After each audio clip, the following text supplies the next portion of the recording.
Hello, welcome to Milton and Revolution. I'm Meg Loda-Brown, and I'm greatly looking forward to this course for two primary reasons: the students and the material. I love teaching the Humanities Seminars program students because they're engaged and they're engaging, and they bring a lifetime of experience and knowledge to the text. So they're looking at it from many different angles, and that enriches my experience of the text too, just working with them.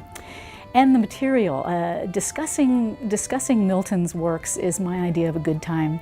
He's a jaw-droppingly smart creator of infinitely rich literature, and it's impossible to be indifferent about Milton. Critics have reviled him and they have lionized him, but nobody, I've never met a critic or a student who was indifferent about Milton.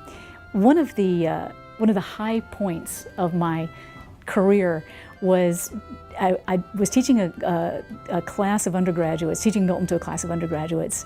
We just finished reading Comus, in which which is a very kinky, interesting piece of work.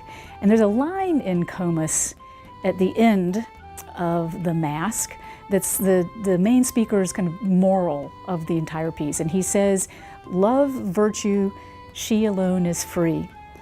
So this is an incredibly peculiar line because it comes in the aftermath of the main character having been immobilized on an enchanted chair that is smeared with gums of glutinous heat. So she can't move, she can't free herself. She is the personification of virtue in many ways, but she's utterly shackled to this chair. Her brothers can't free her. She is finally freed, and we'll find out how that happens in the class. But to have the moral of the story be to love virtue, she alone is free, is very odd.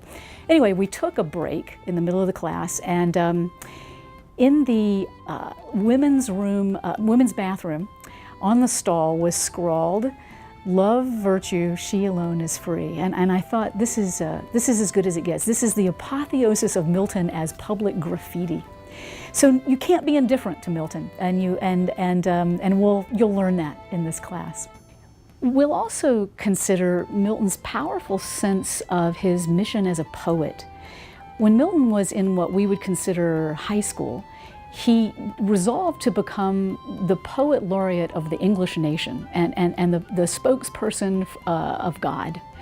He had a very elevated concept of the role of the poet in society, because he believed that the public could be educated in civic virtue and responsibility and serve God's will if they just had the guidance of poets and preachers.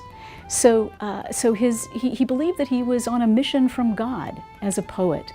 And we'll see how that generated all kinds of ambitions, certainly, but also anxieties and tensions and a keen sense of his awareness of his own place in a tradition or a continuum of other authors from classical antiquity to contemporaneous times. I hope you'll join me to learn more about this remarkable man in remarkable times, and I look forward to it.